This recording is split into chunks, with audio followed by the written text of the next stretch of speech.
Armed forces के अंदर एक कमीशन्ड ऑफिसर बनना, एक अच्छी रैंक को हासिल करना हर भारतीय युवा का सपना होता है।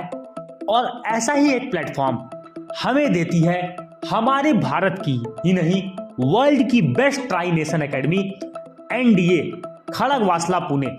आज के इस वीडियो में हम जानेंगे कि अपने इस सपने को सबसे कम उम्र में कमीशन्ड ऑफिसर बन करके हम अपने मातृभूमि, अपने भारत की सेवा, अपने देश की सेवा कैसे करें। 10वीं के बाद हम किस तरीके से अपने इस सपने को साकार कर सकते हैं, आज के इस वीडियो में हम जानेंगे कि 10वीं के बाद एनडीए को कैसे ज्वाइन करें। सबसे पहले जान लें, NDA examination union public service commission के द्वारा यह एग्जामिनेशन कंडक्ट कराया जाता है, जिसके अंदर आपको 3 स्टेजेस देखने को मिलते हैं। सबसे पहले रिटन एग्जाम, दूसरे स्टेज पर service selection board SSB interview और तीसरे स्टेज पर आपका मेडिकल एग्जामिनेशन। इसके बाद आपकी फाइनल मेरिट आएगी और आप एनडीए के कैंपस खड़गवासला पुणे में जाएंगे और भारतीय सेना को आप सर्व करेंगे।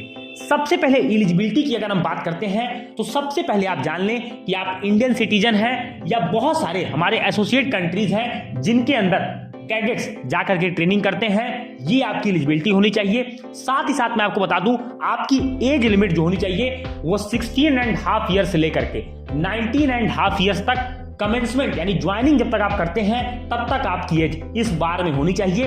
बात करें एग्जामिनेशन पैटर्न की तो सबसे पहले जान लें, अगर आप इंडियन एयरफोर्स और इंडियन नेवी के अंदर जाना चाहते हैं तो आपकी एलिजिबिलिटी होनी चाहिए 12th pass with physics and chemistry as subject. आपके पास पीसीएम के अंदर फिजिक्स और मैथ सब्जेक्ट का होना बहुत जरूरी है। साथ ही साथ आपको बता दूं कि आप 12th अपेयरिंग में भी इस एग्जाम को दे सकते हैं, लेकिन अगर आप आर्मी विंग को ज्वाइन करना चाहते हैं तो आपके लिए यहां पर सिर्फ 12th पास आप होने चाहिए। किसी भी स्ट्रीम से आप पास हैं, आपने 12वीं पास कर रखी है, परसेंटेज बार आपको मैं बता दूं यहां पर कुछ नहीं होता।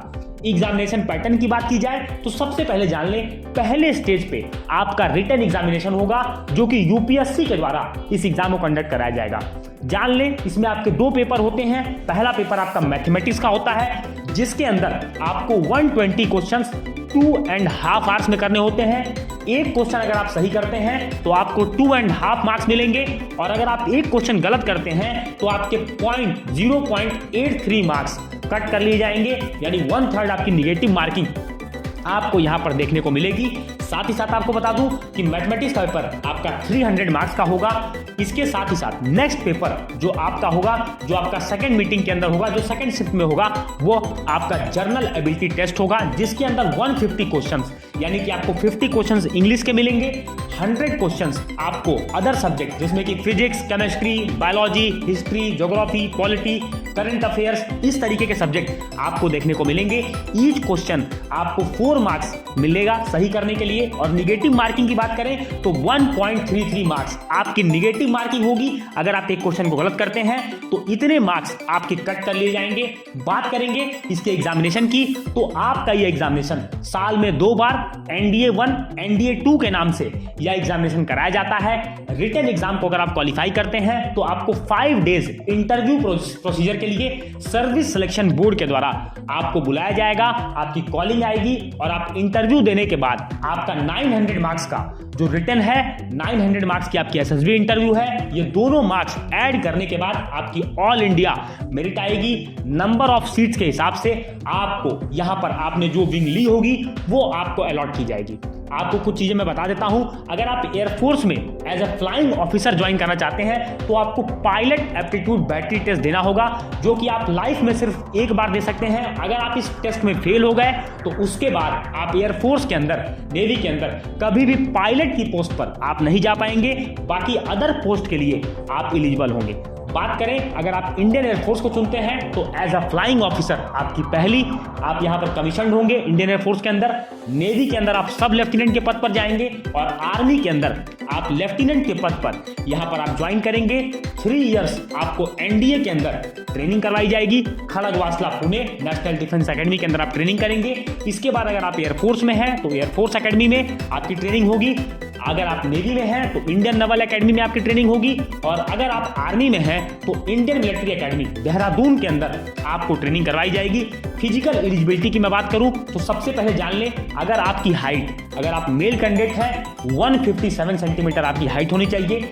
फीमेल कैंडिडेट अगर आप हैं तो 152 सेंटीमीटर आपकी हाइट होनी चाहिए। विजन की बात करें, आई साइट की बात करें तो 6/6 आपकी आई होनी चाहिए। वर्स आई के लिए 6/9, लेकिन आपका जो विजन होना चाहिए वो 6/6 होना चाहिए। साथ ही साथ आपको बता दिया जाए, आपके जो पेपर होंगे, जो रिटन एग्जामिनेशन आप देंगे, उसमें जो पहला पेपर आपका होगा वह सुबह 10 बजे से लेकर के 12:30 PM तक होगा, और जो सेकंड पेपर आपका होगा वो 2 बजे से लेकर के 4:30 बजे तक, यानी 2.5 घंटे के आपके 2 पेपर होंगे।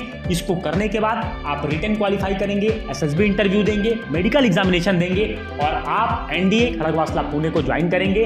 बात करेंगे कि 10वीं के बाद इसकी तैयारी कैसे करें। सबसे पहले अगर आप 10th पास कर चुके हैं तो आपको पहले PCM ग्रुप को आप चूज कर लें, जिससे कि आपके पास तीनों अपॉर्चुनिटीज हो। अगर आप PCM को चूज नहीं कर रहे हैं तो कम से कम अपने 11th और 12th में मैथमेटिक्स सब्जेक्ट को रखें, क्योंकि पूरा सिलेबस आपको upsc.gov.in पर ऑफिशियल वेबसाइट पर मिल जाएगा। आप जा करके उस सिलेबस को डाउनलोड करें, पूरे एग्जामिनेशन पैटर्न को समझ लें। SSB की इंटरव्यू की वीडियो हमारे चैनल पे अपलोड है, आपको जा करके सिर्फ YouTube पर सर्च करना है SSB इंटरव्यू क्या है बाय APN क्लासेस। आप इसको सर्च करेंगे, आपको वीडियो मिल जाएगी। कई दोस्तों लोगों ने इस वीडियो को देखा है, इस वीडियो में पूरा प्रोसेस मैंने अपने पर्सनल एक्सपीरियंस भी शेयर किया है। आप जा करके देखिए, वीडियो को लाइक कीजिए, इस वीडियो को शेयर कीजिए और अपने सपने को